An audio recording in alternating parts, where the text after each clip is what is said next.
Islam is a disgusting, evil, violent, stupid religion for imbeciles. And you know what? If somebody's under the sound of my voice right now hearing this on the internet and you're a Muslim, you know what? Then instead of getting mad that I'm calling you stupid, pick up this book and read it and see how stupid it is. And then pick up this book and let the tears roll down your face and say, this is the Word of God. It's got power. And then pick up this book, Islam, there's no comparison. And then pick up this book, following God. And then pick up this book, this is the Word of God. And then pick up this book. You know what's hateful? The gospel.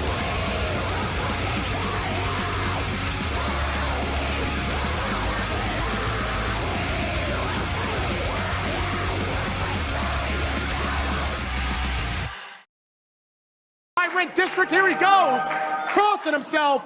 Oh! He's done.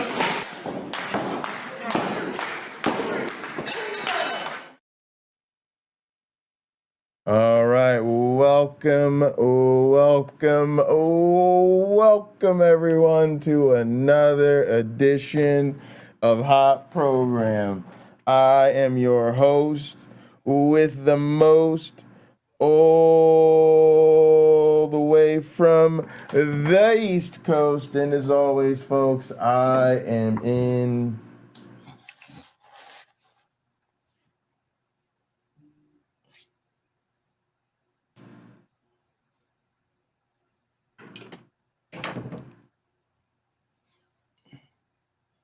airplane mode, and now a man who would give the authors of the Gospels Nobel Priest Prize if such a thing existed, a man who needs no introduction. How are you doing today?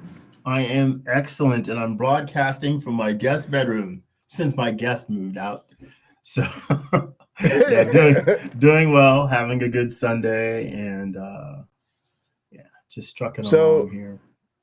So the Nobel Peace Prize, I think maybe the gospel writers deserved it because we're still dealing with their gospels all these thousands of years later, which is kind of, Karianne, that's kind of related to the topic today because we're going to review the Mythvision video with Dr. Richard C. Miller, called Biblical Studies is a Circus Show. You know, when I hear biblical studies, I really do feel like it's kind of a debunked field. It's a bit weird. I'm wondering where he's going to take this, but certainly theology is not considered the major academic discipline at public universities that it used to be. Mm-hmm. Matter of fact, if you look at the course catalog of most state universities, you won't find that. Like, they may have something what accounts to a religious studies program. Typically, that's like a graduate school thing. It's going to be more your comparative religions, history of religions, philosophy of religion type situation, right? Mm-hmm. To me, you're going to have to go to a seminary, a theological school, or some kind of Christian university if you want sort of that theology experience, or we're going to sit around and do biblical studies are the way we think of it. Like, you know, like my grandfather has a PhD in theology, right? But he went to some Pentecostal Bible college. But yeah, what? Just playing word association games because we haven't reviewed the footage. What do you think when you hear biblical studies? I think there's a few camps involved in biblical studies. They're the people who are trying to understand it as literature. The people who are trying to understand it from a cultural perspective. What did this mean to the people of its time? And maybe what does it mean to people today? And how the two don't fall in sync. how they mismatch, right? Because Right. I can go to the local Methodist church and ask them, if I ask the priest, hey, what time are you sacrificing the goats? He's going to look at me, we don't do that here. And I probably could go to the local synagogue and say, when do you Right. sacrifice the goats? Well, we don't do that here. We don't do that anymore. There is no temple. Then you have the people who are leaning on the everlasting arm of God, trying to sort of make it make sense in the spiritual sense of what the Bible says. And then there are people like me who are kind of, I see it as a lot of fan fiction. And my interpretation to our constant viewers is, it's no secret to them, but I think it's a scam. I think it's a huge scam. I think it's always been a scam going back to its earliest days, and a way to pull the wool over the eyes of the people. And in some cases, bring them into cultural alignment so what the Hebrews could survive in their groups. And at other times, just to take their money. So it's kind of interesting things like that whole first category I see as really legit scholarship that should still be done. Matter of fact, like the observation about biblical studies programs is just that, like it's an observation. It isn't like it isn't necessarily a prescription, right? Because I could argue even as an atheist that it's not good for biblical studies programs to go away, because we won't have those programs to help us understand it as literature or culture or history and all that. And to me, that fits almost in with the last group too, because similar to the way you may or may not be into Harry Potter fan fiction, but y'all know where I'm going with that. Setting your feelings about J.K. Rowling aside, or Lord of the Rings fan fiction, or any sort of other epic work that has its own whole cultural significance. You could just like people study Shakespeare to this day, right? And I mean, personally, I don't read Shakespeare. If I pick up a Shakespeare and start going at it, it's just going to feel a bit antiquated, but certainly there's a legitimate place for it to be studied. But yeah, maybe not so much people sitting around actually literally trying to articulate the history of Romeo and Juliet, right? Because that's where you'd get into that sort of other weird category. All right, let's jump into this, man. Let's see what they're talking about. We'll take off on this, gang. Dr. Richard C. Miller, you have 3 master's degrees. You've gone through various ranks from Princeton University. Also, Oppie, thanks for coming through and appreciate you letting us know you're from Sydney, man. It's good to be broadcasting. We're all over the world, folks. University. Really You've been to cool, Yale. really cool. You've been to various colleges. Fuller. You were theologically minded. You were a very devout Christian. So you know what New Testament scholarship is. James Charlesworth. You've really dug deep into the various schools, from the Christian Reformed, N.T. Wright types, to the maybe more serious James Charlesworth types, to the Dale Allison Juniors, and all the way now to what you would say is the peak of classicist, non-faith requirement type, just research and the real historical, like don't have limitations on what you can draw, etc. What is the problem? All right, hang on. Before he goes into that, let's let me be a jerk here. Let's go through this first minute again. I like the question. What is the problem? What is the problem? Like right off, right? Yeah. N.T. Wright types, to the maybe more serious James Charlesworth types, to the Dale Allison Juniors, and all the way now to what you would say is the peak of classicist, non-faith requirement type, just research and the real historical, like don't have limitations on what you can draw, etc. What is the problem? Love that. The problem. Well, let me talk about some of the manifestations of the problem. Maybe we can get back into the problem by talking about that. Well, let me first start by saying I am not a member of SBL at this point. I don't believe it is a valid discursive framework for this field. I think it's very important to pick your discursive partners very carefully, those that share the same kind of foundation in terms of what you're trying to do in your project. All right, so SBL is the Society for Biblical Literature. Mm-hmm. Yeah, and it says they support the critical investigation of the Bible.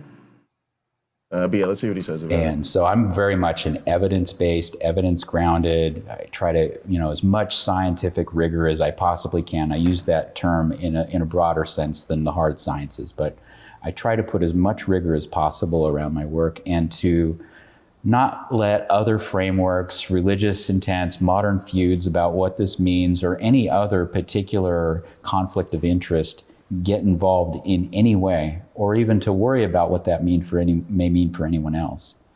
I feel like when I go to SBL, that is not the project. When people are showing up, half of them with name badges from schools where they're required to sign doctrinal statements and confessional creeds. And boom, we got to talk about this. This is one of the academic things I do like getting into, because like these are the same people that are usually taking shots at evolution. It's the creationist type. But man, your institutional reputation matters. And I just have to say that when you sign a statement of faith, it undermines your scholarship. And this is that sentiment just encapsulated it so perfectly. You show up at an academic conference, everybody typically, your gang, your name and your academic affiliation are basically one and the same. I'm sitting here looking up the same thing right now with Richard C. Miller. I'm like, what school is he at? Who is he? And I'm sitting, it's funny, like I'm looking at the man in front of me. Derek is my friend. He's talking to Derek, and I'm still like, I don't know who this man is until I know what institution he works for. That's just how it is, gang. We're like, who are you and who pays your checks? And so, like, everything I go to, it's, hi, my name's Jay Bundy. I'm a postdoctoral researcher in the Department of Ecology, Evolution, and Behavior at the University of Minnesota. Go Gophers. That's how you introduce yourself. I literally just wrote a student a letter of recommendation. Do you guys know what the first thing you need to do when you're writing a student a letter of recommendation is? You need to get out the goddamn letterhead, right? Because people need to know who are you and what school are you coming from. Yeah. And so when somebody has a statement of faith and people know that, literally when they show up, when they see your badge, they're just already all types of question marks around everything you do. And it's not because people are jerks. It's just because your school makes you sign a statement that makes your academic integrity very, very questionable. And then this is something I think Derek gets into, because I know he's talked to people like David Fitzgerald about this, where he tried to do research on the number of these programs that force you to sign a statement of faith.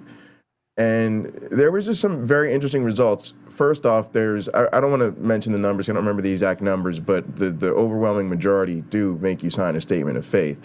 And then what was crazy was the number would be way higher if it was the people that like didn't hide it. Like a lot of these institutions basically hide the fact that they make you sign a statement of faith.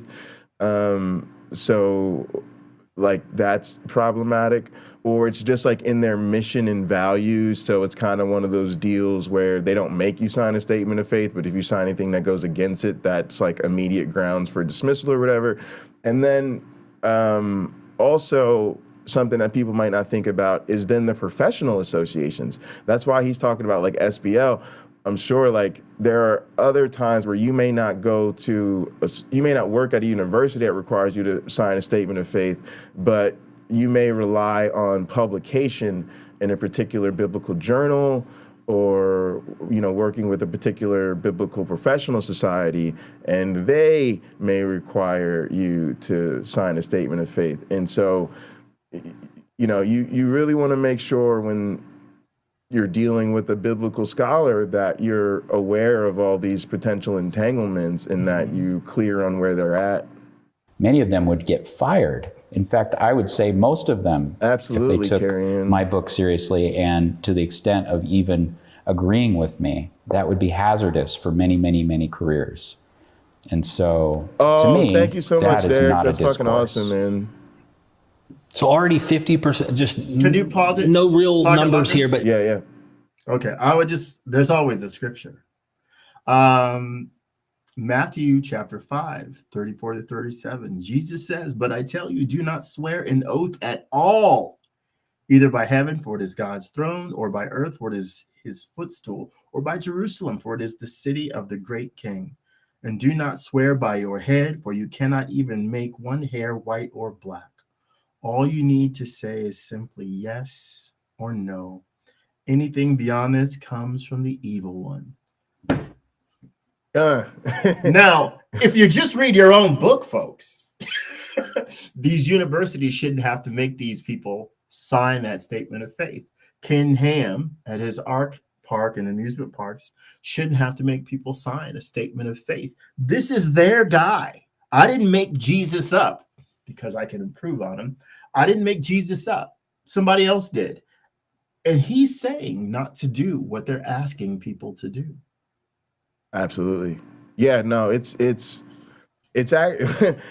funny when you put it that way. I wonder if any scholars ever tried to use a biblical defense. I'm sure they got a nice Kenneth Copeland style. You shut your mouth. You stop that. But I would love to be a fly on the wall for those word games after that, though. Huge percentage of what is considered serious academics. These aren't even evangelicals. These aren't even fundamentalists. These are like what are considered real academics. Like 50% of them, right? They have to sign a statement of faith. I'm not going to name a person. I interviewed a person, and I'll just say that. I don't want to do this because I care about people who I was interviewing. They said some things about Jesus being wrong, about apocalypticism, okay? They've asked me to please remove the interviews from YouTube because they're trying to get a job, and the job was going to be at a church for them to teach. Yeah. I had no problem doing that for them because I care about people more than I care about an argument on YouTube or I'm more of a people person than people realize about the whole, you just want to debunk Christianity. Look, I got friends who are Christians, but they did not want to answer certain things on camera that they were willing to tell me in private. Yeah. And that alone made me even go like, what? And I know we're sounding a bit conspiratorial here, but I want to start off, this isn't a conspiracy when you have like the Mike Laconas, for example, who literally take that Matthew 28 zombie apocalypse as allegory because he can't accept that as historical for good reason.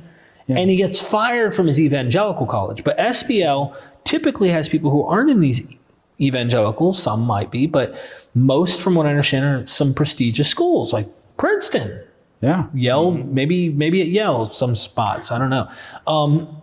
What's the problem with that, Dr. Miller? Can't they just sign their confession and get to the truth? Well, so let me give an analogy. You're going to have a heart surgery.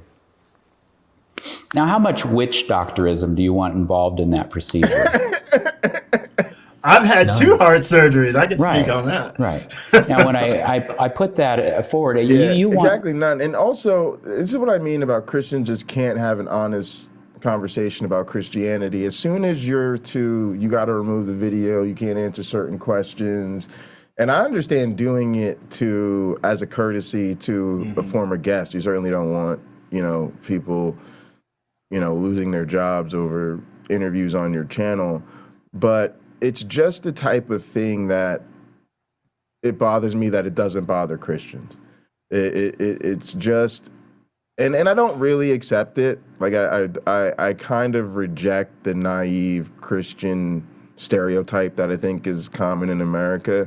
I think Christians are aware of the problems with their faith in many cases. Yes. They're just committed to overlooking it for Jesus. You know, that's somehow the greater good or something.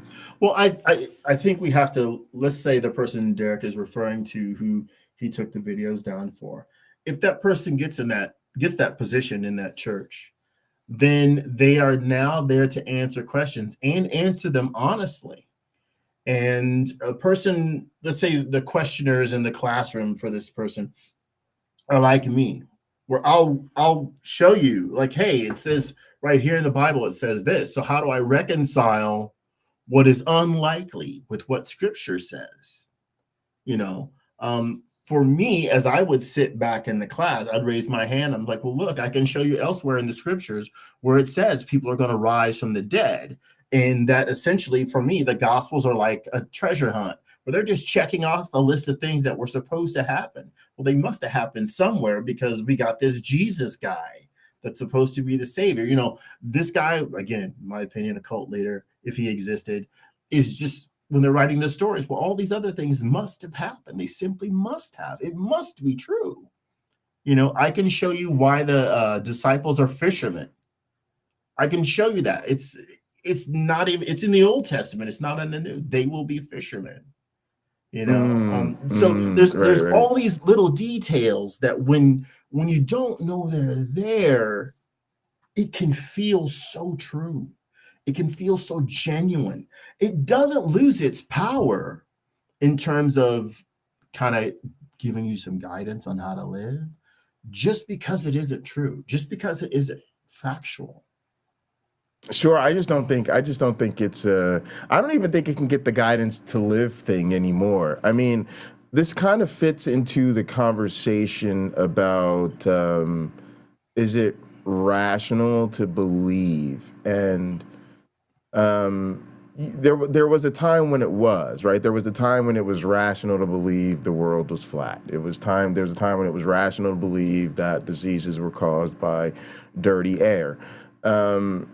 It's no longer, so somebody could still think that, but we wouldn't say that that's a good guide. And I think that that's becoming more and more true about religion, where like people will say, oh, it's a good, it'll make you a good person, or there's a good moral to the story. I actually think the story is inherently immoral. Like, it's an evil story.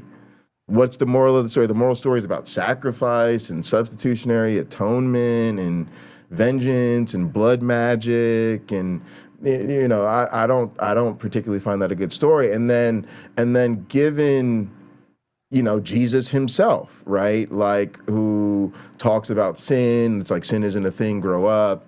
He's condemning people for their immorality over things we wouldn't consider immoral anymore. He tells slaves to obey their masters. So I just give people that now. If you tell me you have biblically based morality, I'm like, awesome, cool for you. Now I know you're a monster. But yeah, well, I agree with you to your point that like that stuff is still there. Like, if that's what you use it for, but. Mm-hmm.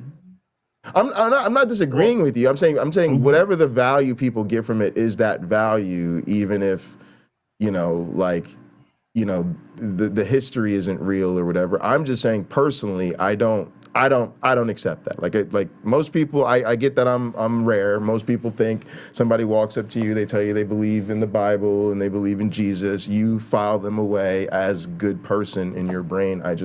My brain doesn't work that way anymore.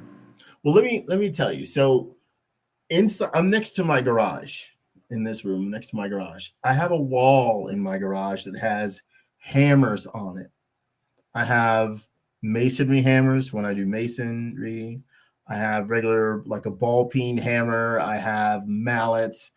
All sorts of stuff for hammering things. The purpose of those tools, except for the masonry hammer, is to knock things into place, whether it's a nail or knock things out of place. If it's like a ball joint and I'm removing it or something like that, that's what those things do.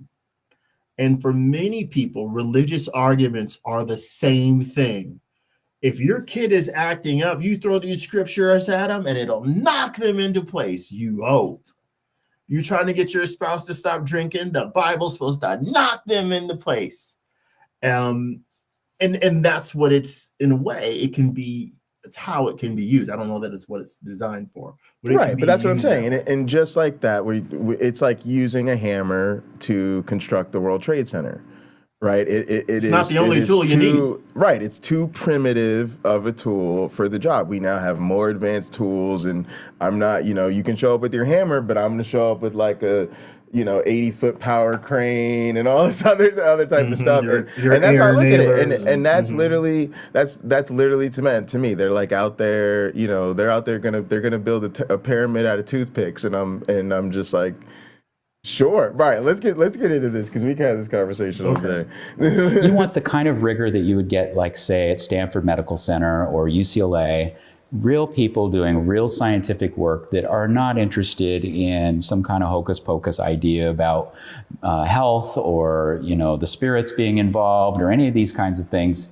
That's what I'm after. I'm a Carl Sagan kind of person. I want to know. I don't want to believe. I want to know. So that's what I'm after. That's not the discourse that I saw all the way even up to the top, even at Yale Divinity School. And I don't mean to criticize those places. I know that they are well-intended people, and I learned a tremendous amount from any number of them all along my journey. But at this point, that discourse is not helpful to me. It's in the way. In fact, it's even offensive. All right, this is about to get good, but I'm happy he says it because, again, I think first off, I think there are real power dynamics that need to be investigated here. I know a lot of the right wingers would like to depict universities as these like super liberal woke places, but the reality is, the financials of most universities are super conservative, and they rely on rich donors who, like most of us know in other sectors, a disproportionate amount of the wealthy people are concentrated in the conservative space. And then on top of that, there's the sort of like bold-face anti-secularism of even having something like a divinity school. This is what I mean. Michigan State doesn't have a divinity school. Penn State doesn't have a divinity school. University of Minnesota doesn't have a divinity school. Again, it's one thing to talk about we're going to have a religious studies program, comparative religion, understanding, the literary traditions, all of that type of stuff. But to me, to even like still be propping up this notion of, studying divinity, it's a bit like the Yale's. It's a bit like having a Hogwarts in the middle of Yale, if that makes any sense, right? Like they still have their traditional school of hocus pocus, and the reason I bring this up too is because I think it would be good to see them go more the way of, the other secular institutions, but of course they're super private, right? Mm-hmm. And so part of what you're wondering there is, what's the real pushback? What are the real political factors keeping it in place? What would the narrative be like if they did try to move away from that? So this is a really interesting point he's bringing up, and I just wanted to mention that because it's about to get juicy, it sounds like. Okay. And so anybody that's operating from trying to answer historical questions when they, having the answers before they may even know the questions, that's not a scientific approach. He said offensive, yo. We have to call that something else. I don't even know what that's madness in my view. Madness. And that's really what's going on. And people are good. So for this point, I think what is important here is he says it's not a scientific approach. I think that is a key remark in the entire discussion. When Frank Turek gets up there and starts talking, obviously, to some degree, he's a bit of an entertainer. Is he taking a scientific approach to his faith? No. No, the evidence that matters the most is the evidence that supports his arguments. And it's almost as if the other arguments cannot be entertained. And I have wondered when I've seen him speak, I'm like, how many of these people are plants? Like they were told to get up there and ask the question as if they're a non-believer, so he can knock it out of the park for Jesus and give a fantastic answer that so humbles the person asking the question that they sort of lower their head and walk away. Right. But that guy, you know, hey, thanks for coming up and asking that question. I appreciate it. He's part of the local Ratio Christi or something, that university or Campus Crusade for Christ. No problem. And the rest of us watching this video, we aren't made aware of that. In a way, that's unfair. Well, that theater that he's providing, if that is the case, or when that is the case, is unfair to the discussion. Right. Again, it's not scientific. And the people who worked on my heart twice and put my defibrillator in there, they're pros. They're pros. For a person like me and needed that procedure, there isn't a better place to be. No guy came in with feathers sticking off of his body and, you know, humbled a few words over at me and smiled at my body. And then he slit a chicken's throat and poured the blood down my throat, saying, oh, he's going to be just fine. You guys go ahead. I've done my part. And then he goes, you know, to the outside and smokes a cigarette while I'm in there being operated on by people who know what the heck they're doing. That isn't that. There weren't Christians that came to me, like at the end of Mark says, they didn't lay their hands on me and heal me unless there were Christians in that surgical theater where they operated on me who were like, we know exactly what to do. This is routine, right? A couple hours and we're out of here. Or we'll bring in another person and do the procedure on them after we sterilize the room again, you know? Yeah, I mean, and honestly, and we're just having this conversation, right? We didn't review this or anything, so it's you know, we're just getting our thoughts out in real time. Thanks for that comment, Derek.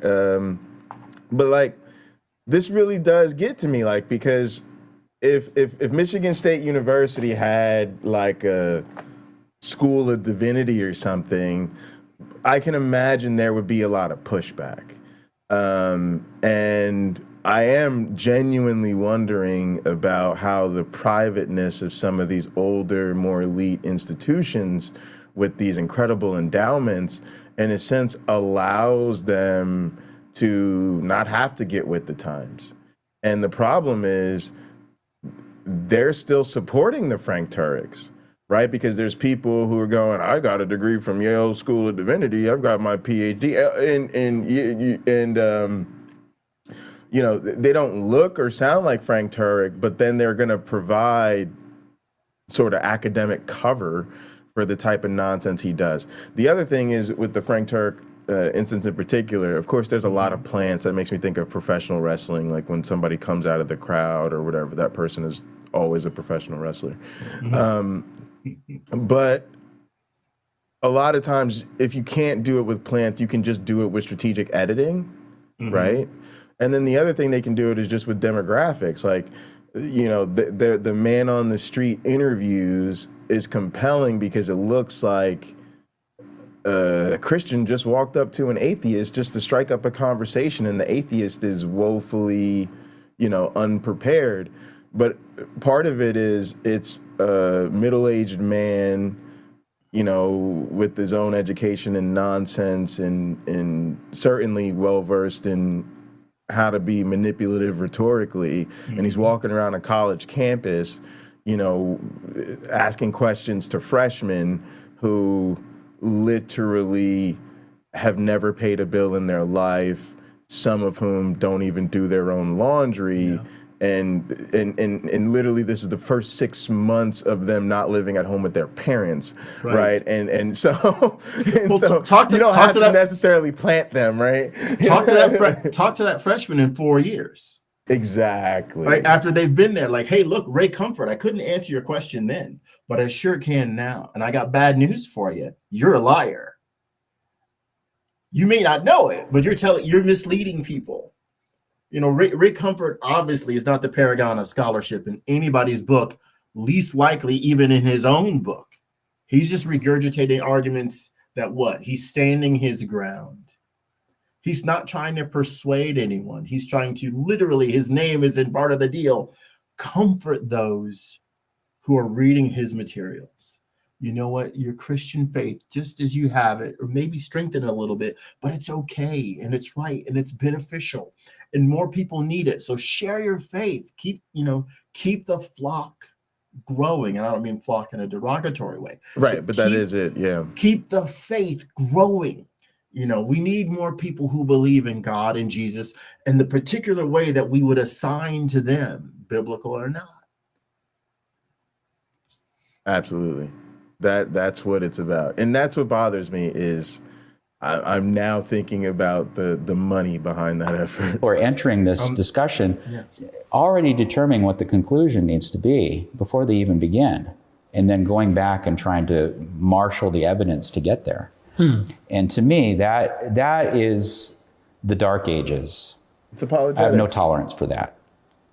And so I love the people, but I have no respect for that approach. And so you don't see me arguing a whole lot with anyone in my book. I try to treat everyone with respect and dignity. I'm not interested in feuds and, shoot out at the OK Corral or anything like that. I'm interested in the human plight.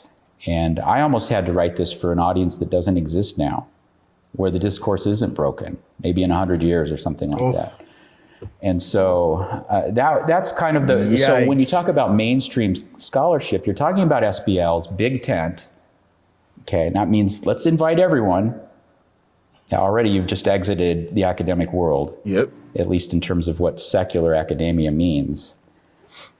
Let's invite everyone and have them equally able to give presentations on this and that topic. And it ends up becoming a negotiation, a cultural negotiation in our time between faith and these historical methods that we're trying to apply to the Bible. Oh, this is so good. This is so good. This is so good. But gang, this is what's happening in our wider society, right? And we live in times where, I hate to say it, but us secular people, we kind of represent the scientific or properly academic side of things. And that applies to us whether we're academics or not. And it's kind of something, there's never time to harp on. And that's actually why I like doing reviews of things, because you have a different perspective as a reviewer of something than you do when you're participating in the discussion. But this, to me, harkens back to his example, which he could have maybe expounded upon more, where he says, how much witchcraft or whatever do you want involved in your heart surgery, right? The obvious answer for most of us is none. I do like a good show. I ain't gonna lie. Sure. So you might like Hocus Pocus in your dinner theater, right? But probably not in your heart surgery. And most people are that way. We rely on science to make our watches work and to make our video games go. We want our teachers teaching, history as written in from the history books and not from propaganda or fairy tales. And so, but we still like even now, right? Like, I remember a moment that speaks to this when I was watching Dr. Walensky from, I believe, the NIH, National Institute of Health, talk about COVID. And they were sort of lowering the recommendations of, how long you stay at home and mask wearing and all of this type of stuff. And I remember Dr. Walensky saying, these new recommendations are based largely in part on what people can tolerate. And I'm sitting there going, how about you give us what we need to do based on the science, and then we work on getting people to tolerate what we need to do scientifically. Well, as you've heard me say numerous times, you can train a society to do pretty much whatever you want them to. Yeah, it's not even hard, especially not now with all the how easy it is to communicate with people. But what they were saying was that we needed to compromise between, you know, the people who wanted to do these things and the people who didn't. In other words, it was the cultural negotiation, right? That's what she was saying. She was saying we can't just go with the science, and we can't just go with what the pro-science people say. We have all these people who don't want to take the vaccine, and they don't want any mandates, and they don't want to wear masks, and they don't want to social distance, right? And since everybody's going to sit down at the table together, we've got to come up with a compromise plan that everybody can, right? But so this is what I'm saying. This is what's happening it's happening in our conversations about energy. It's happening in our conversations about the economy. It's still happening in our conversations about who won the goddamn election. Like, we have literal people who swear allegiance to Donald Trump and, you know, play the whole "that's not my president" game. It's just really weird. It does really bother me that there's just so much of this going on. Well, I want to. I'm not going to quote Dr. Miller exactly, so I'm sort of paraphrasing.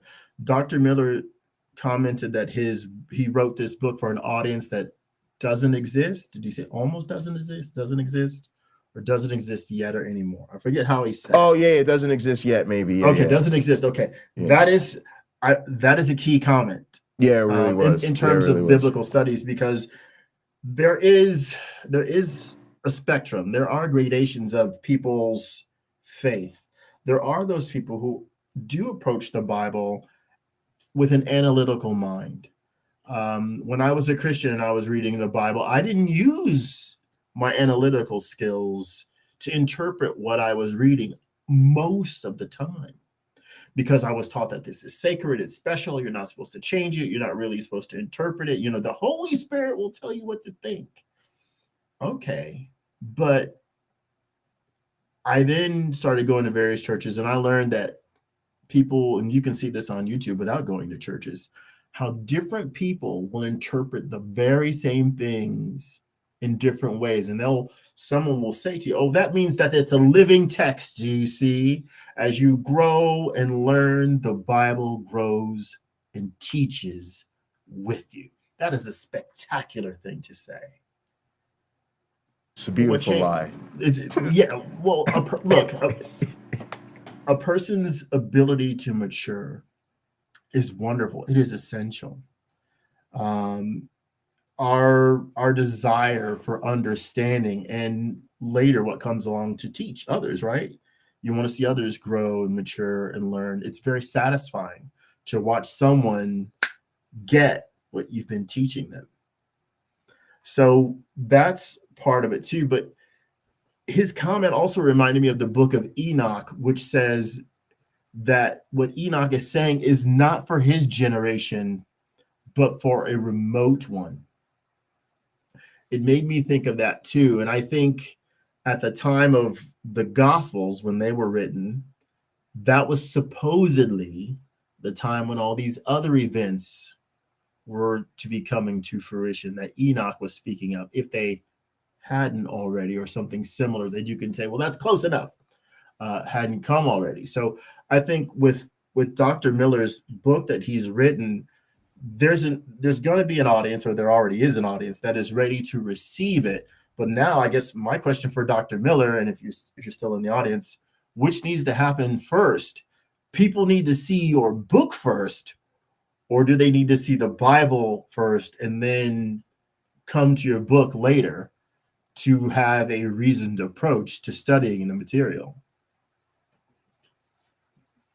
Yeah, I mean, I just think we're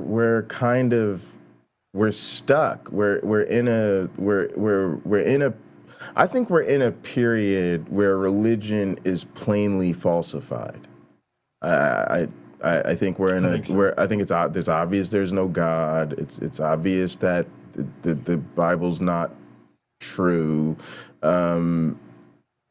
but that isn't the cultural narrative. And so I think what he's kind of saying is, like early evolutionary biologists and people like that, who, you know, they could see what the evidence was suggesting, and they could write about it. They were still trying to work through the language of it, but at the same time, the sort of the temperature in the room wasn't ready to really, move the field along. There wasn't even a biology back then. These guys were called naturalists, and naturalism was still an offspring of philosophy, right? These were the people, they were natural philosophers, right? So when you lived in the world of natural philosophers, you could not speak about biology the same way we do today. And I think that's because think about it. He and this is where I'm at. I mean, for me personally, like even I was early enough to like have a different career, right? Like there was a time in my life, like people might not be aware of this, but like I worked at a church, right? And I did want to go to law school, but there was a time I considered not going back to Penn State, or like I wanted to like finish my degree online maybe, because I wanted to continue working at a church. And I was doing well, and I knew I sort of had good prospects politically and legally, and I enjoyed working at it as a community organizer, and so that path was there, right? And my advisor wouldn't allow that. He was like, I'm not going to let you finish your degree in social dynamics unless you come back. So I went back. I started doing research. I got super into research. I decided I was early enough in my career, hey, I don't necessarily have to go to law school. I can actually go to grad school. I can get a PhD in STEM. Right, I can become a scientist. I can become an actual researcher. So that shift could happen in my lifetime, right? But for a lot of people, they're older, right? They finished schooling while they were still in the faith, and now they're fully Bible scholars, and it's harder for them to make that shift. But furthermore, society has not made that shift. So yeah, I definitely get that feeling, because I felt that way.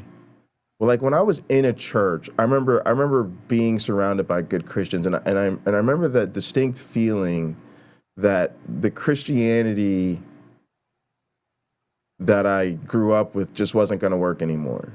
Mm-hmm. Like eventually, we were going to have to accept that humans evolved. We were going to have to accept that, we probably won't ever accept a supernatural explanation for the origins of the universe or the planet. We're going to have to accept that there's probably no life after death. And like, these were just present scientific realities. They're going to be very difficult to teach kids any differently.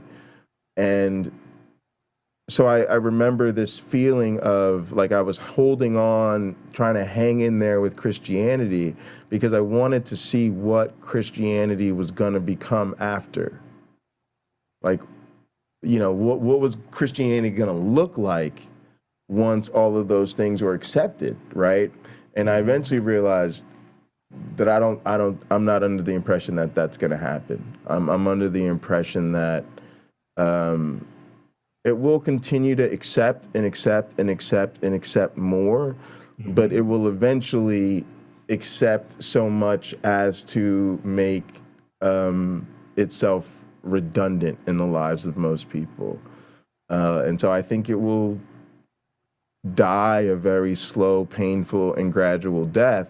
And I think what he's talking to is the fact that people haven't, we're not there yet. We're not there yet. We're still in like this violent kickback phase where they're trying to silence people, right? They're trying to double down. They're trying to, make sure you sign your statement of faith. And hey, Derek, delete that video so I don't get screwed over in the job market, right? And, they're doing all these apologetic channels, right? I mean, look how hard they're pushing in new media, right? So I think what he's saying is we're not there yet. He's like, I see it.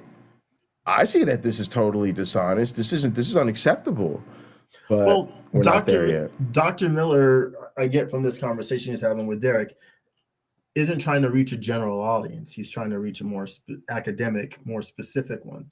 I would say my mother's a Christian. I don't think she knows what the problems are. But my uncle, who's a minister, I'm sure he knows what some of the problems are. My aunt, who's in ministry as well, I'm sure she knows what some of the problems are. The people in the SBL, a lot of them know what the problems are. And the trick is reconciling faith. I'd say more than faith, reconciling actual belief, right? Because we can be pretty sure that there's no zombies running around after Jesus died on the cross, right? We can be pretty sure. Right. But the Bible says it happened. So someone like Mike Licona, who is trying to reconcile the two, because faith and belief are not the same thing. He's trying to reconcile the two, and he could be honest enough to say that's got a mythological core, perhaps. But all these other things, right, are still true. And I'm going to list some. I don't know that this is Licona's list, so I'm not crediting. Right. So things like Jesus walking on water, Jesus feeding the 5,000, Jesus feeding the 4,000, Jesus giving the Sermon on the Mount. Even though I can show you in Matthew chapter 5-7 what the Sermon on the Mount is, that it's an outline for what happens in the entire book of Matthew. It's like a literary trick. I was taught to do this in high school. Sure. So I can Mike Licona, someone like him, could say that, Jesus did all these things. He brought people back from the dead and so on, and be completely excited about those things as true events. Yes, and they do that all the time. Yeah, and he can't prove that it's true. So for some of those things, his faith has to do almost no work. Like there's no challenge there. It's just fine. Believing it, there's no challenge there. It's just fine. I accept all those things. In a way, when Christians say like they have a personal relationship with Jesus, part of me wants to laugh. Yeah. But I typically don't, because I know it's true. I know it's true. They've taken the Jesus that they've heard pieces about in sermons and in bits of the Bible they may have read, and that Jesus is an amalgam of their hopes, their dreams, their expectations, some belief, some faith, and there he is, perfectly formed in their mind, right? And I'd say even more than that, in their life. They've taken what they thought Jesus was and they apply it to who they are. And then they start applying it to you. They apply it to me. They apply it to the people in the grocery store, right? So that's, in my view, that's what's going on there. And that's why faith can be so strong. If that person begins to have actual expectations, that's when it can crumble. If you don't accept that this or that will happen in God's time, as I couldn't do that anymore, that's when it begins to crumble. My mother's going to have a surgery, a life-altering surgery coming up this week.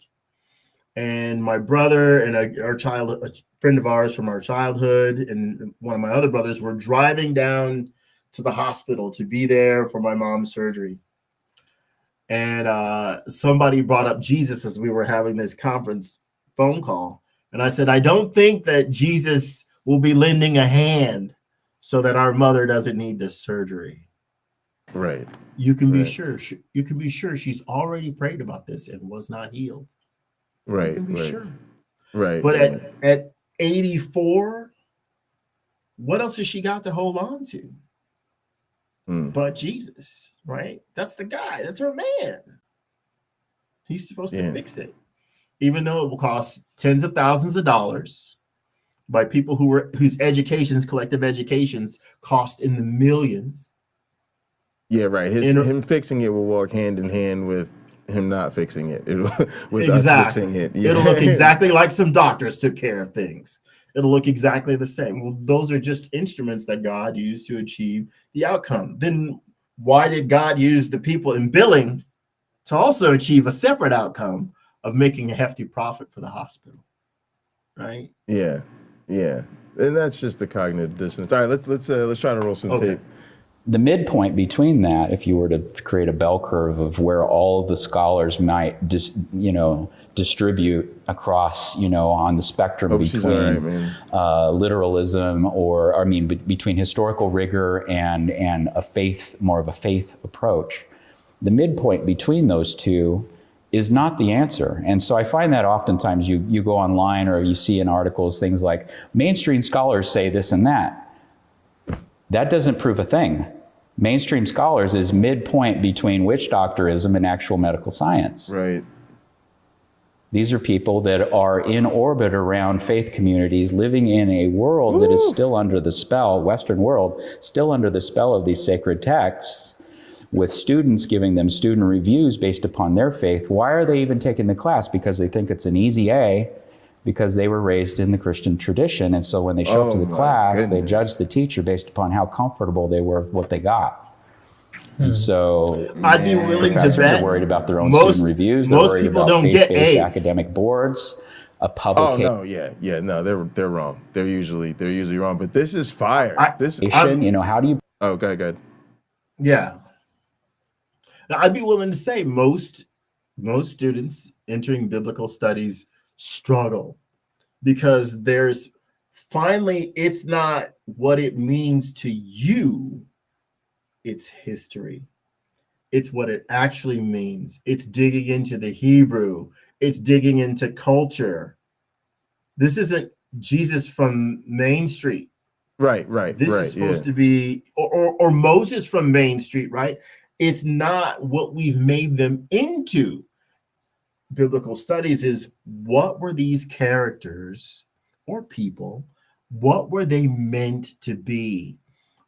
Who were they really? And those aren't the same questions, because a person might be real but put into a parable in order to communicate to the culture whatever particular lesson was hoped for, right? We hope people can learn this. We intend to indoctrinate people with the following things, but we must present them as truths, historical truths with eponymous ancestors, which we can't tell them that's how it is, but we want them to accept this because we need to effect the following changes in our changing culture in order to preserve our tribes. Yeah, 100%. Publish something like what I've published to a society that is still very much under the spell of these texts, is not interested in hearing them be what they find dear and comforting deconstructed. I understand why they find it dear.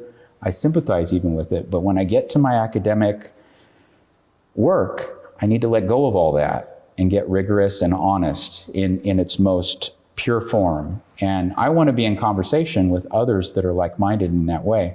Not toward atheism necessarily, but toward answering these questions without the distraction, the hindrance, the arbitrary lines. Like, for instance, what is biblical Greek? What is that? I never heard of such a thing. Do you think that there was a distinctive use of Greek that only the New Testament authors were privy to? That sounds like a category people do use, as if, like, I have heard it said that, these Jewish, Greek-speaking, Greek-writing people, they were using things, but they didn't use them the same way. Like Hades in Revelation, that's not Hades, the Greek, Hades. That's a totally new kind of idea they're using in the Greek world to describe the Jewish concept of Sheol or something. You know what I mean? Like, and I'm sure there's some fusion that does take place when the Jews obviously are Hellenized, but certainly, yeah. And you could say Sheol. Why did they even use the word Hades? Why did they translate it that way? Right. Well, it's because that's their analog, and so they're moving that direction. There's a whole world of stuff we can unpack with that particular puzzle itself. But I think that we need to get honest about where people are starting from, what their project is. If your project is to influence modern faith and constructs of theology, I don't want to talk. That's not the person I'm trying to be in conversation with in terms of my own work. So if I can press you back, I want to press devil's advocate here, so that I can get you to maybe even nuance some of this so people understand. Yeah, but John J. Collins, Paula Fredrickson, as far as I'm aware, she's not a Christian. I could probably name a couple people that you would probably say find ways to speak at SBL. Collins's wife, Yarbrough, isn't it? Adele Yarbrough Collins, yeah. Like I can list some of these people who I would say aren't Christians, but they're finding themselves sometimes at SBL speaking, or they speak some of these places. What would you say if I was trying to bring back some pushback against what you said? Oh yeah, no, I'm I'll let them speak for themselves to some extent here. I mean, maybe you'll have them on the show and they could talk about that. But from my perspective, I have a deep respect. I took classes with Adele Yarbrough Collins and John J. Collins and all those, and they are Catholic from what I understood in the loosest possible sense, probably. They do affiliate with that tradition in some way. But the students, you had priests in there and pastors and all sorts of people in there that have they're going on to be shaman in our society. They're not going on to be historians and secularists. They're going on to shape modern religious mythological constructs in the minds of people that are practitioners. And so let's not kid ourselves what's going on there. That's a divinity school. That's what's going on there. This isn't the place. Now, they're setting up shop there and they're finding their ability to have careers there, and I respect that, but that's not what I'm trying to do. And so I'm not interested in trying to help pastors become more effective in being pastors or anything like that. I have no interest in that project at all. I'm interested, just like the classicist, in understanding what the earliest Christians thought and what they were trying to do and how it would have registered in the ancient world, and then how now, as a humanist, this should best be processed in terms of our modern scholarly investigation of that. And so this is kind of one of the things that emphasizing is what they're teaching. You went through this for well over a decade, 2 decades of like going to school, doing this stuff as a Christian, doing this stuff as a Christian scholar, and getting to the end of the road, and you're looking back and you're seeing the journey you took, and you went, like, I could have cut out all of this and been right here toward the conclusion if I'd have started researching this from the beginning. Now, there's some stuff I'm sure you owe a debt to the idea that you've learned some stuff along the way that was valuable in your research of knowing what you know today. But would you say that you could have saved yourself a lot of time and money if you would have just gone to this? Is that what you're suggesting? Well, I mean, let's start with it. Had I been reared in this society to have those critical faculties from the jump, I wouldn't have gone on this big journey into delusion and trying to find my way through the labyrinth out of it at the other end. Right. I would have been, just like we understand Roman history and don't lose a lot of sleep understanding it, I would have had more or less the same ability to reflect on what the early Christians were doing and the early Buddhists. It would have been just another garden variety secular topic of investigation for my own humanistic kind of enrichment, had I done that. And I can't tell you how many books I've thrown away or given away that are no longer useful to me. Yeah. Meaning. That's what he's referring to. That's the holdup. That's why there wasn't a direct route, because of meaning. And for those who are Christians, when you are in conversation with non-believers or people from another faith, give that person some grace, right? Because what your faith means to you, it does not mean to them. It may not, like for me, I'm very respectful of people of other religions because I'm fascinated by them. So you're all lucky. You get more of my interest than any sarcasm or things like that, because it's fun for me to listen to the discussion. It's fun for me to listen to people discuss their faith, because I enjoy knowing, right? I'm a little anthropologist sitting there. I enjoy knowing the meaning and the function of what you are telling me. I'm not necessarily ever going to be interested in believing any of it. I'm impressed that you believe it, and often believe it as if it is without fault. So for him, clearly there was a lot of meaning there that elongated the process. He's right. If I'm reading about Chinese culture, I don't for one minute invest any truth into whether or not that there were, and same with Japanese, that there were dragons, right? I just gloss right over it. When they talk about a god of the sky or of the clouds or of the water, I gloss right over it. I don't give that any credulity. Again, the function. What was the function? What did this mean to them? And so as believers engage with non-believers, you have to understand where most of us will not be enchanted like I'm enchanted. Most of us will not be enchanted with what you're saying. And you have to understand that and just realize you may just have someone who's a really good listener and is enjoying the conversation with you, but has no intention of believing in God and Jesus and angels, and that Moses was able to win a battle because he sat on a hill and his brother and sister held his arms up while when he got tired. It's not that things like that are true.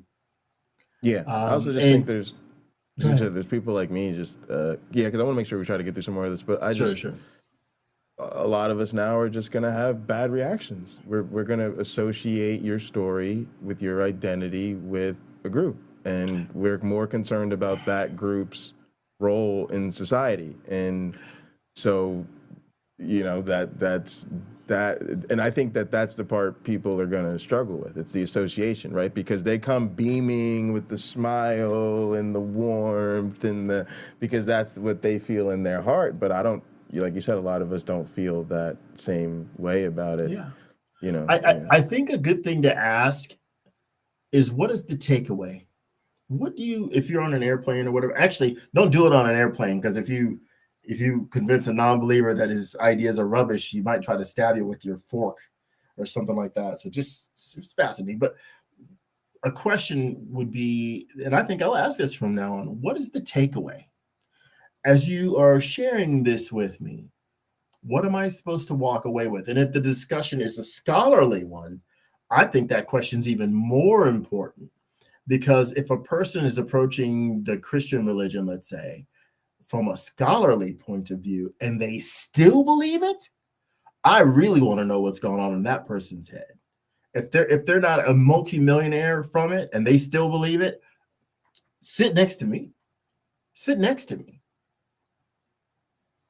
I don't know. Yeah, they're just apologetics, man. Because they are steeped in theological. They're theological projects. They're there's all of, even the most distant participants in our discourse often are still, even unbeknownst to them, unwittingly often, still in orbit around that gravitational center of faith. Yeah, that's why. It's such a powerful influence. Mm-hmm. No one wants to. There's too much at stake there.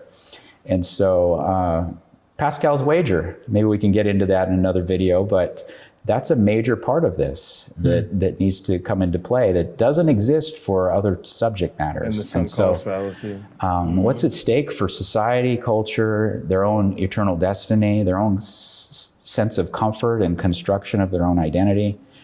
There's too much self-interest in this field. And in my view, that disqualifies nearly all of the participants. And so I know that's going to sound crazy, but I think that's honest. So this leads to the final question in the scholarship issue.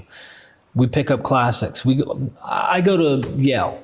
I want to go in the classics department. Just suppose I'm already an undergraduate. I'm already on my way up there. I'm going to do a PhD program. I'm going to be a classicist. I go into this and I'm going to pick up the study of ancient Greek, Roman mythology. There is no nexus surrounding some center gravitational pull of like Hercules really with him or without him, you never know, you can go to hell. But I want to know what the truth is about Greek and Roman society, the ins, the outs. There's really nothing about Hercules, Asclepius, anything Greek and Roman that is untouchable. There is no limit to what I could explore pertaining to classics. And so it's a fair, safe, go in. You don't have to deal with someone going, hey, Hercules really did jump on that pyre and actually did go to heaven.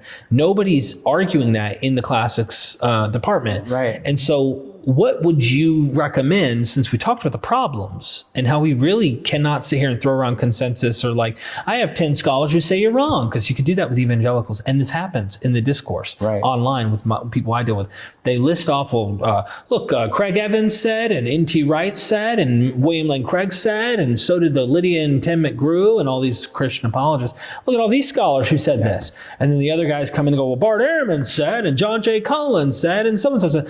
And actually, I do think that they're closer to the reality of what's going on from that side. But what do we do? How do we solve this problem? Do we create a new department and focus on, this is non-faith, secular humanist studies on New Testament studies, and we're going to do it new and different, and we're not going to be in the communication with...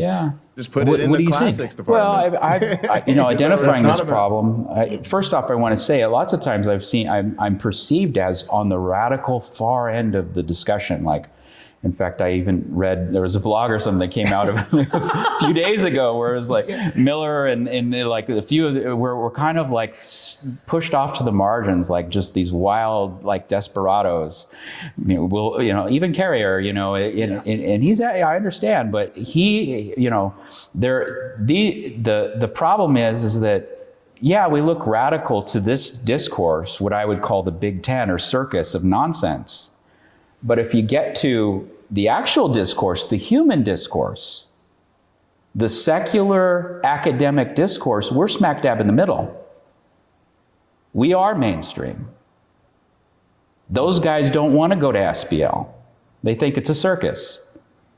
And so they don't want to have any part of it. That maelstrom of belief and all of the loaded topics and all the charged kind of politics that's going on with that. And so I even brought up to Cusco, the former president of SBL, when I was more involved there, before I got completely frustrated. I said, why don't we have a checkbox at least, so that when people start sessions at the conference, they could indicate this is a purely secular session, or this is a purely evidence-driven humanistic kind of platform. Please do not, we do not invite, discussion that's aimed at theological constructs or anything that's motivated by faith whatsoever.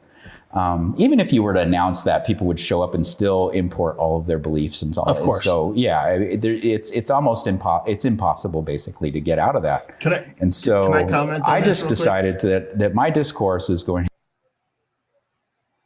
So, okay, he's making a good point. And I recently saw, I don't know how many people know about the Monster Energy can lady who was saying like, this is satanic and it's got 666 on the can, and okay, she's fascinating to listen to. She recently stood up while someone else was speaking, and spoke over them and was trying to reiterate how important that faith in the Bible was and that God is right, blah, blah, blah. We will not, it was a Muslim person speaking. We won't tolerate this, that sort of thing, which is hugely disrespectful. I'm not so sure God would be on board because it's the same God. But anyway, what people fear in this sphere of conversation, what people fear is that they will be made irrelevant somehow. Their position will be made irrelevant if they aren't heard out. Having some sort of, I want to say warning label, that's terrible. So let's just say checkbox as he did, but having some sort of indicator. The focus of this discussion of my presentation isn't faith-based. It isn't couched in the realm of faith. We are simply talking about the material in its cultural context. No, you're right. Yeah, and not how you feel. Yeah, it's not about how you feel. And what we get, and we see it in American society today, is people shouting at other people who don't share their faith, what their faith means. Or there was that, I saw some Aaron Ra videos where he was down at some satanic conference or whatever. And the Christians were arguing with each other. And this evidently is something that has happened more than once, where Christians disagree on doctrine. But I think the people going to SBL meetings should be adult enough to not take it there. Yeah, but that's the problem. So you're right, but they're also right. And that's the fact that they're even having this conversation is why biblical studies is a joke. Why it's Hogwarts. Because real academics we don't have to have these conversations. And this is not appropriate. And these people are going to be made irrelevant. And this is the message that the most of us, especially those of us that are non-believers, need to have the audacity. We need the audacity to look these people in the face and tell them, you need to get on board with the rest of us because you are making yourself. They're digging their own grave. Outside of that, I take my hat off to those people that are still out there. A lot of them are orbiting so far out there, like the John J. Collinses and stuff, that they're still extremely informative to me and helpful, and I respect them. But they also, there's a place they've kept their career. Like you're suggesting that there would be no way to probably keep that career and do what you were doing and write what you're writing and actually teach what you're teaching here and keep a career at somewhere like Yale Divinity or Princeton Theological or any of these places. You would probably lose your job without a doubt. Well, I haven't heard the phone call yet, and I don't know. I mean, I understand that maybe they see me as not qualified or something like that. I don't know what they're very selective and they only have openings here and there, and I'm probably not on their short list at this point. But just this kind of stuff, I mean, that's what they'd have to weigh through. Do we want somebody like this that's doing work that's so upsetting to so many people in a context where we're training ministers and clergy and clerics and this kind of thing? Is that where he belongs? Yeah, I'd love to see scholarship, the institutions incorporate people like you to give people of faith at least knowing, like they do. They teach them things about contradictions. They teach them all this stuff. They don't preach that stuff. They're not, but it'd be at least in the right direction of letting them hear that discourse. Instead, you're not. So the final thing about that, I'd like to say, is you're suggesting that the people who think SBL and other societies like that are circuses, to use your words, is a big clown show of like circus. I have to emphasize that. So, is that these are probably classicists who see they don't want to wade into the storm of New Testament drama that goes on, even though they might see it actually categorized in that vein. It is a classicist thing. It is a Greek thing. It is a Hellenized thing that would fit right into classics and work perfectly. But because so much drama is attached to it, because we have a living religion still, whereas like there might be people out there who worship Zeus in the world or think Hercules is true. There is no systematic power. They have no power. There's so little in the world, so it's okay. Like they're irrelevant to the discussion. Yeah, that's the opposite of the case here.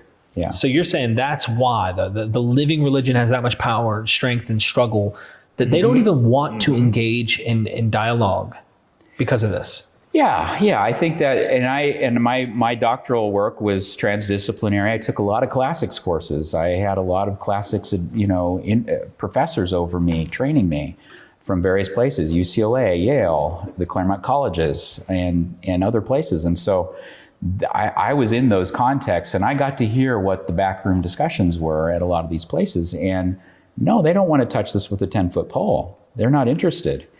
Even the people that I got on my dissertation committee, it was a little bit of a struggle to get them to be part of it. And I thank them because their careers are now tied to my work in some way that they might not have signed on for that. They don't want to be part of being pulled into some apologetic debate with people throwing, mud and poop at them. And they've got dignified careers all in their own right, and they didn't sign up for that.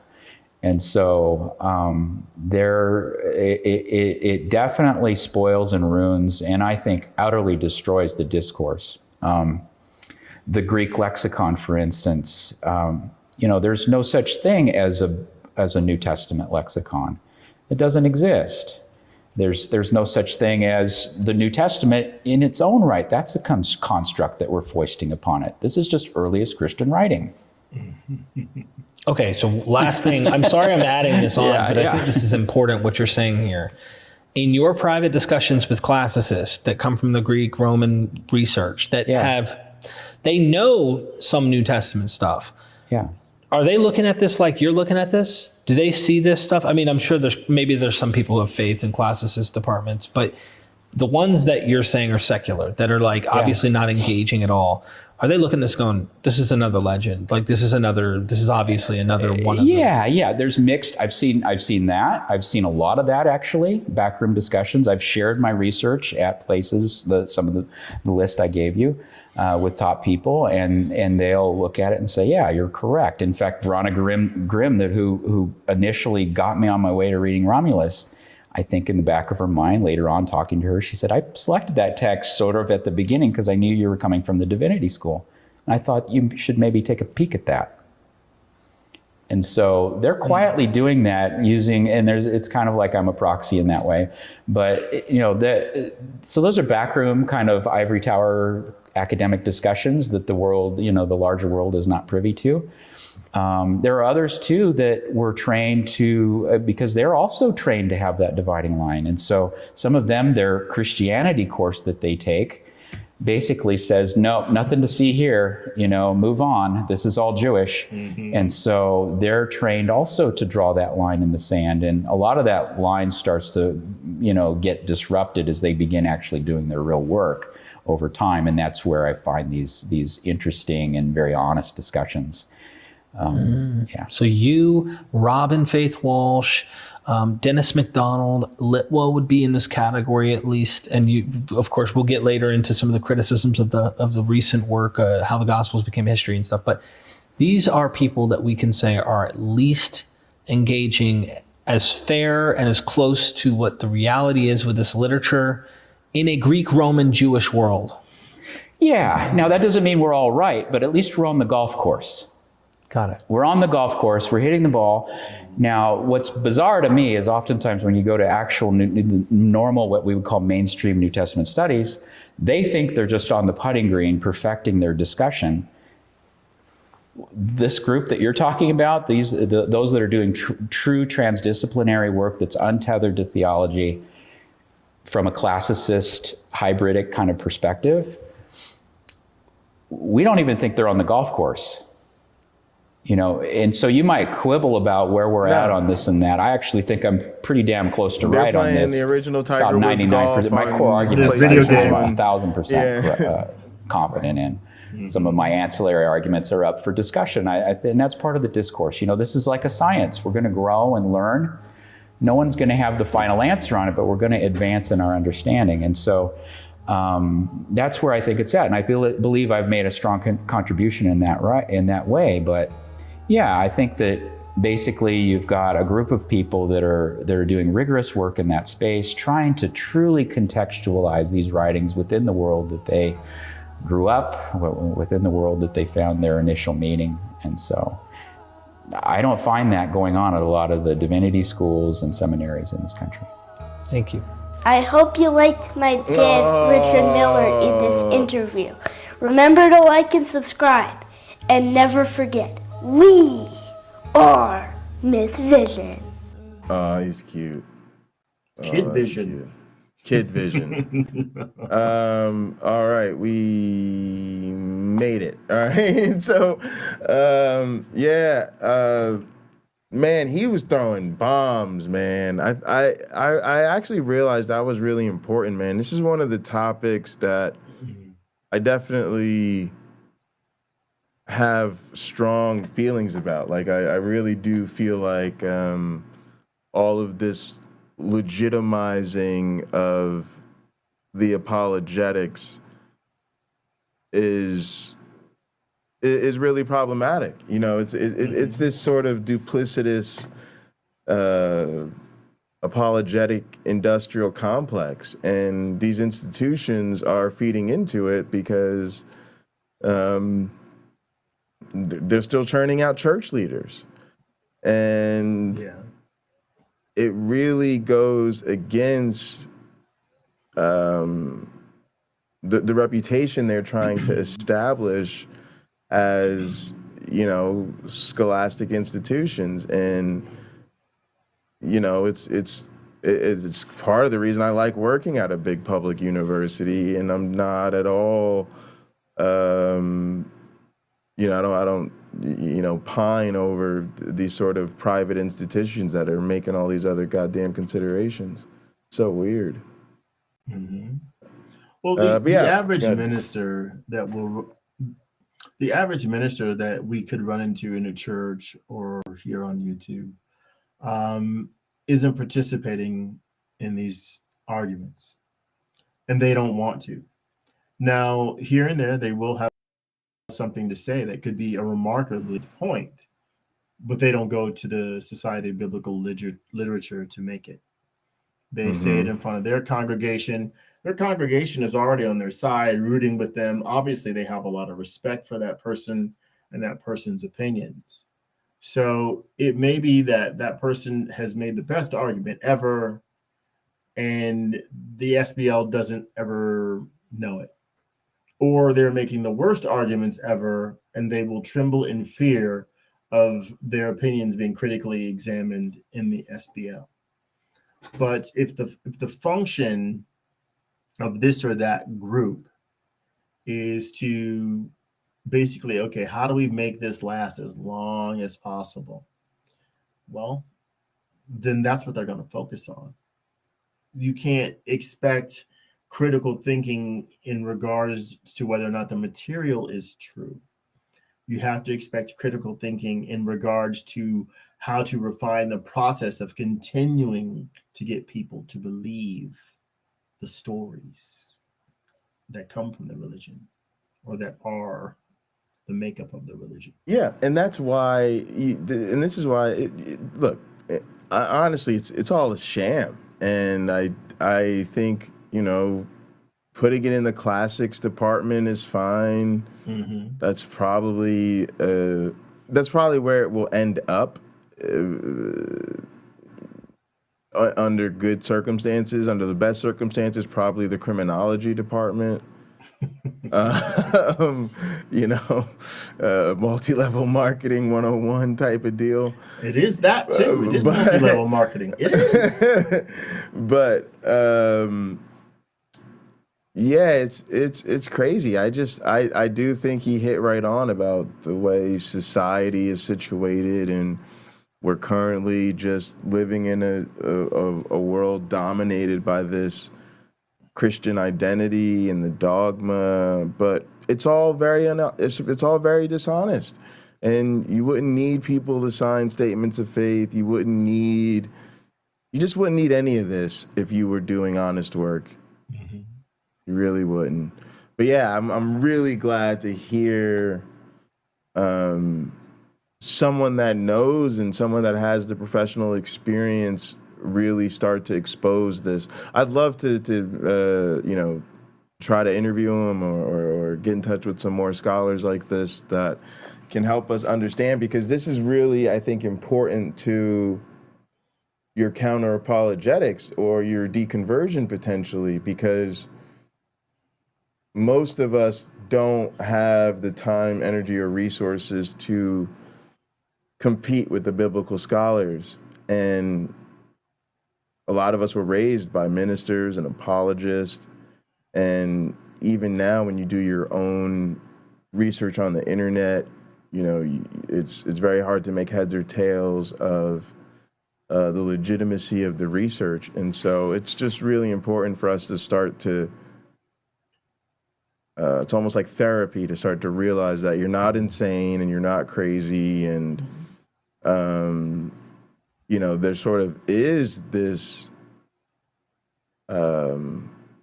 conspiratorial, it's very mafia. The church operates like a mafia. Everybody's got to, or like secession, everybody's got to sign NDAs, and you can't go against the public narrative, and just it's an outgrowth of the religion. It's all about control. So yeah, and I hope he gets support from other scholars, and I don't know how you could see Derek is really somehow keeping up with all of this, but he definitely enjoyed this interview. You could see he was really enjoying what he was hearing in the interview. But I don't know how but he's been able to keep track of sort of who are the the scholars that are, more towards the critical approach and secular in their methods versus, who are the apologists, and it's all very impressive. Well, the critical ones are, in my opinion, the best ones to listen to because they aren't serving you the same old hash. I've seen many sermons, many of us have, where you might, for weeks, you're just hearing the minister talk about his own life or her own life. And you're not really getting much out. They'll reference a few Bible verses, but you learn after a while. That's not why you've come. You've come to be an audience member in a Jerry Springer type audience where one person does most of the talking. So you sort of lose a feel for the material. But that person up there talking about their feelings knows this causes bonding with their audience and makes their audience, the congregation, more loyal. So, while they work through things, it's actually beneficial for them and their congregation in that way. But the critics, the Robin Faith Walshes and people who try to give you a different perspective on the same old material excite the mind, right? Because now you are asking yourself, why didn't I see that before? And you might go, like I do, you go flipping pages and go, look at that. These two pieces, they're 600 pages apart in your Bible, but now they make sense. Now they mean something. Like, again, like, why are the disciples fishermen? That's completely intentional. So there's always stuff like that in the Bible. In my view, that's what I've discovered. I don't want to say it's my opinion. It's a discovery. And I'm sure I'm not the first person to see these things. Yeah. And if we're honest, these universities, biblical scholars programs, they're not producing scholars. They're producing preachers and ministers. And he brought out that nuance where sometimes you have a biblical scholar that has found the way to eke out a career by working at one of these institutions, but you can already see the problem because the institution's priorities is going to be maintaining their ability to produce ministers and theologians and apologists rather than actual scholars. So I think this is just another nail in the coffin of Christianity, and it helps us see that there's no there and that the biblical scholarship is in shams, just like the biblical church. Just like the church, All right, man. Let's wrap this thing on up. This was fun. I gotta get to church with my club. We'll have our gather. We'll be meeting gather. The game's on around 8, so I think we'll just meet and watch the game tonight. But and then we'll hang out watching TV. This was really fun though, and hopefully we can find more stuff. I know Richard and Derek did some other interviews, and we can find some more content. But yeah, I really enjoyed this episode, and for me, me too. Yeah, I think it's time for us to just add this to our toolkit. Is you're going to deal with family and friends that are Christians and believers. A lot of times when they do go to engage in these conversations, they are going to have their confidence bolstered by apologists and biblical scholars, and it's important that we're prepared to walk them through the issues with these scholars. Yeah, what you got? Anything to close us with? I do, but sort of off topic. Big Wayne said, why is like his grandmother's bed in my room here? So yeah, this is old. I don't know how old this is, but I joked that there are other things in here like that butterfly over my shoulder. So I like mid-century things. So this is probably also in his grandmother's bedroom. Oh. Small. It's actually a music box. Oh, is it? And it works. Wow. All right. Yeah, it works. So I'm gonna get the other thing. Hold on. I even have like some African influence. Hold on. This is what my one black friend cribs. It's got to be it's got to be a cribs. mask. That's if it's like grandma, you gotta have it's almost that. It's the almost mask that. of the big vase. I'm actually a fan of music boxes. I think most of them sound really good. They're actually like percussion, right? They're very progressive. They sound close to like a glockenspiel.